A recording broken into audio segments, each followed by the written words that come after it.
તો કેમ છો મિત્રો, તમે મજામાં હશો? તમને મારા તરફ પહેલા તો ગુડ મોર્નિંગ. આપણે રોજની જેમ પાછી એક નવી હવાર થઈ ગઈ છે. રોજ આપણે ક્યાં જવું ને તમને ખબર જ છે, કારખાને. રોજની જેમ ગાડીમાં લોડ ભર્યા અને ઓન ધ વે સીધા નીકળશું કારખાના બાજુ. હવે કારખાને પહોંચ્યો તમને બતાવી દો. આ ક્યાં દેખાઈ ગયું? હા, હવે તમને ઉભર તમને બતાવી દો. આપણે છે ને, જો લોડ બોડ તો રાતનો પૂરો થઈ ગયો, ફરી વાર આપણે લોટ લેવા જવું પડશે. ફરી પાછું આપણે આગળ જે છપ્પન લોટ હતું ને, લોટ પણ આવી ગયો છે. એની માટે આપણે ડિસ્કવરી છે ને, આગળ પટ્ટાનો લોટ આવ્યો છે. તમને બતાવી દો, જો આવડી આ ડિઝાઇનનો, બરોબર.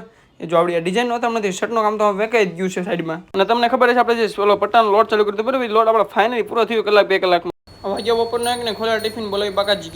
આમ તો કોઈ દે સૂરજ દાદા આવી રીતે હોય ને, આપણે ઘરે ન જતા. સૂરજ દાદા ઘરેથી વૈયા જાય પછી આપણે ઘરે જઈશું, પણ આજ થોડું કામ આવી ગયું એટલે જવું પડ્યું. ઘરે પહોંચ્યો છે, કામ પર હતું તે બધું પતી ગયું હતું ને પછી તમને. અને મેં તમને બીજના દર્શન કરાવી દીધા, મસ્ત મજાના લાઈવ બીજના.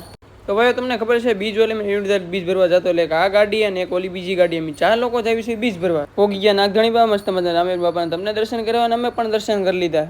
અને અહીંથી ઘર તો અમારું 30 કિલોમીટર થયું, એટલે ચકાચક પછી રોડ ઉપર ગાડીને વેતી મેકીને બસ ભાઈ આજનો બ્લોગ આયન કરશું. મળશું નવા બ્લોગ કરે, તેથી ટાટા બાય બાય.